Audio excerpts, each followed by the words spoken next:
Hello and welcome to EGX Digital 2020. My name is No-Limit-Cosplay and today I'll be talking to you about recycling in cosplay. So first of all, to talk about myself for a little bit, just to let you know a bit more about me and why you should sit and watch me for however long this video lasts. So I'm No-Limit-Cosplay. I've been cosplaying for about 10 years now almost, and I've done cosplays from all kinds of different series. So I've got costumes from video games, anime, manga, movies and musicals, and today obviously I'm wearing my female Beetlejuice cosplay from the Beetlejuice musical. And I have lots of cosplays that I've worked on which have involved recycled materials.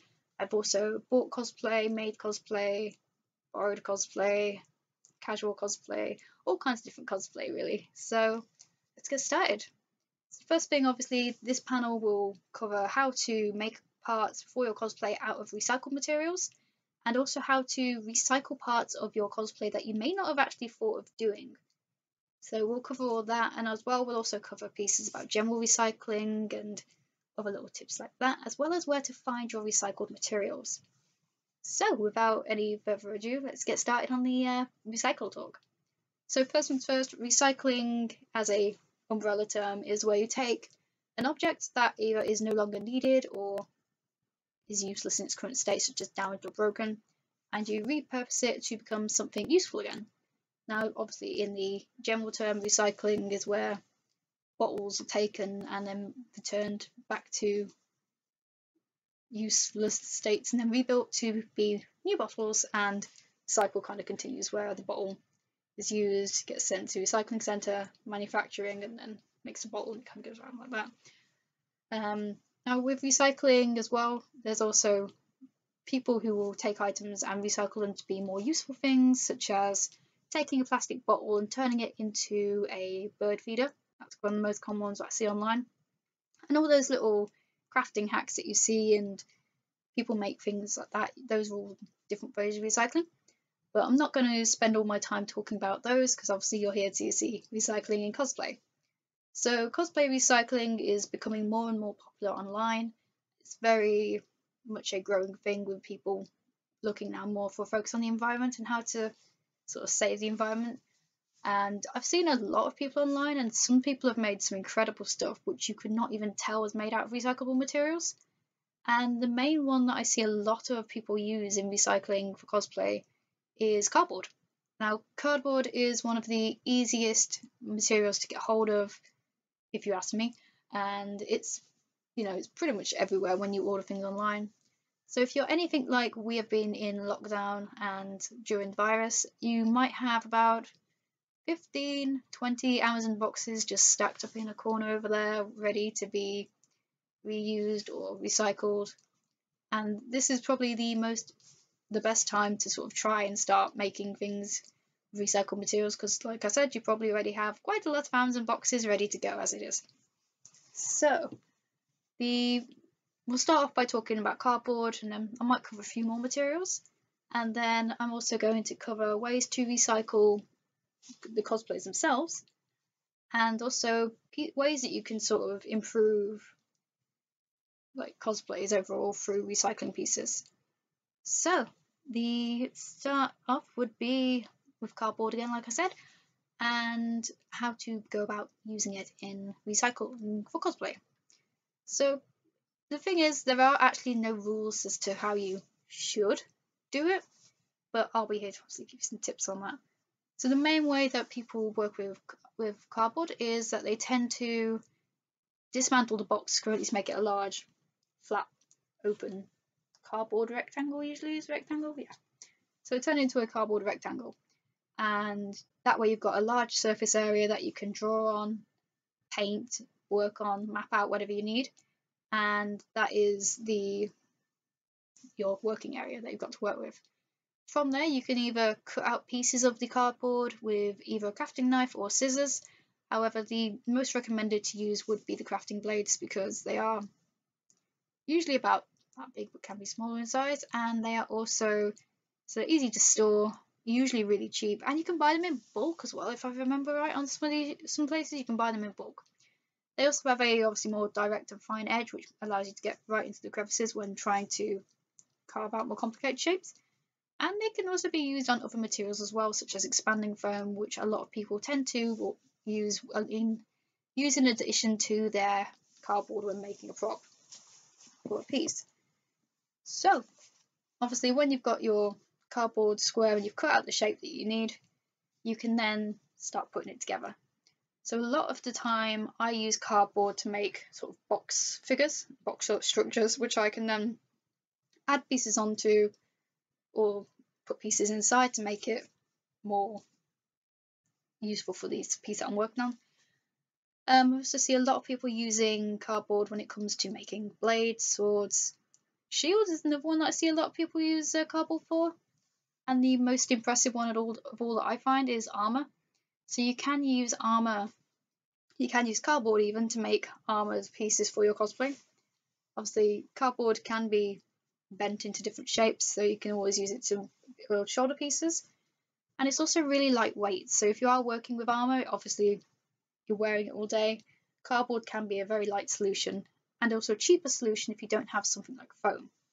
So obviously a lot of the time armour tends to be built with craft foam, but obviously it's a bit more expensive than getting hold of cardboard, unless you ordered the craft foam in cardboard.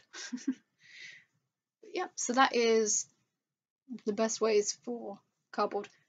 Another thing when using cardboard in recycling is that, cardboard in cosplay even, is that you can paint on it and work with it and recolour it in any way you like. There is, however, one downside to using cardboard. The downside being that it does get affected by the weather. Obviously, if you go out in cardboard cosplay and you're suddenly hit by a torrential downpour, that cosplay is going to be soggy very quickly. So it's always one thing to be careful of if you are using cardboard. But you can also paint and prime it, so you should be able to also cover it in sealant to stop the paint coming off at any point. The other thing to remember obviously is that cardboard can be pretty flimsy and it may need a few layers just to sort of stop it from bending when using it, especially with cardboard swords. I usually have the problem where the box, because obviously the boxes fold together, they'll have these like little bend points, and that can sometimes again go wavy when you're trying to use it. So if using cardboard for a sword, I'd recommend you put like a wooden dowel or metal dowel inside of it, just so it has that structure when you're trying to sort of swing it around and make it look a bit more exciting. Because no one wants to have their prop sort of start bending and breaking on them at an event, so that's not quite ideal. So cardboard obviously being the main recyclable material.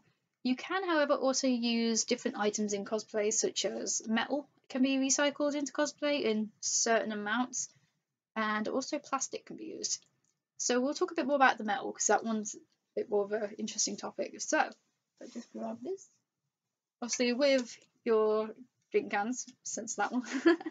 So obviously with drink cans, you've got the entire metal of the can that you can cut out and reuse for different parts of cosplays. Obviously a can is quite small, so you're going to have a lot more of these than cardboard boxes if you're using them for a bigger project. But the metal itself can be used for little plates and scale mail if you cut out the scales individually. Again, could take you a bit of time with something like this. It also is something that you can use to sort of like jewelry and details. You can sort of bend and twist metal into the shapes that you're looking for. And you can also use the ring pulls on the cans for making a chainmail. It's a very popular thing that I've seen online, is that people will take the little loops off the top of the cans and sort of they'll like fold them and connect them all together to make a chainmail piece. Haven't seen it being done in a massive quantity, but I think that's because of how many obviously ring pulls you need and also how long it will take to do. It's a very sort of fiddly work on the hand. Now, just like making normal chainmail. Normal chainmail again is very much time consuming. I think you usually need pliers as well for it, so it's a lot of back and forth and working like that. But it is a thing that you can do if you really wanted to make chainmail using your cans that you're at home. But obviously make sure that people do actually have the drinks before you start stealing the ring pulls off them, because could have some problems there if you don't give them a chance to get into the drinks first. So that's one of the main ones that I see a lot of. Obviously, plastic again is pretty self-explanatory. You can use the even normal thin sheet plastic as light diffusing for your light projects. So you can basically take it and put it in between your light and the surface that you're working with, and then cover the light so the light is either coming across dimmer or it's more sort of contained in one area depending on how you use it. You can also recolor plastic sheeting for that sort of thing as well to make the light come through a different color. And you can also use the other kind of plastics, so the more sturdy plastics. Again, they can be used on visors. I see a lot of the time. You can use them on different parts of armors and gloves, weapons as well.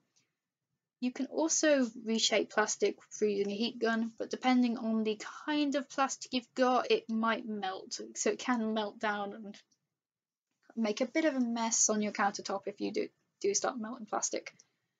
Obviously, the heat can also be used on metals when recycling in cosplay, but what you will need to do when working on those is have a protective surface down just so that you don't burn anything or set anything on fire, because metals and plastics can be hot as while working, so make sure you've got all the protective stuff for that.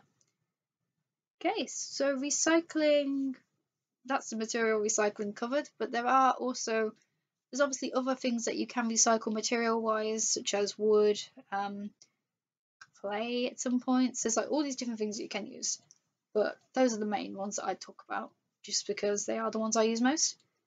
But that's not the only thing that you can use in cosplay when it comes to recycling.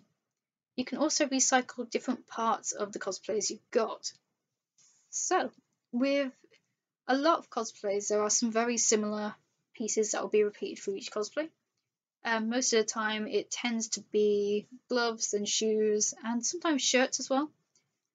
Sometimes little props and accessories, but most of the time it tends to be shirts, hand gloves and shoes. So the thing I find myself doing quite a lot of the time is I will have a set of white gloves, which will originally have been made and bought in for one cosplay, and then I'll find myself using them for numerous different cosplays as I go along.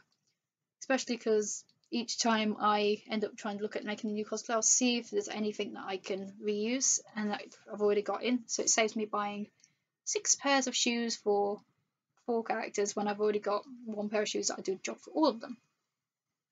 Most of the time, like I said, it tends to be gloves. Actually, it's the most common one. But it's usually, with these items, they tend to be block colour items and very simple or obvious items that are very easy to get hold of. Tend to obviously find those on places like Amazon, eBay. Find usually when looking for things like gloves for cosplay, you don't need to go with all the fancy details, as long as you just find a pair of white gloves and then you can add little bits on if needed. Another way that you'll probably see as well is even if the outfit isn't quite right, you can still reuse parts for cosplays. So again, this sort of thing, a lot of characters will wear black tailcoats, for example.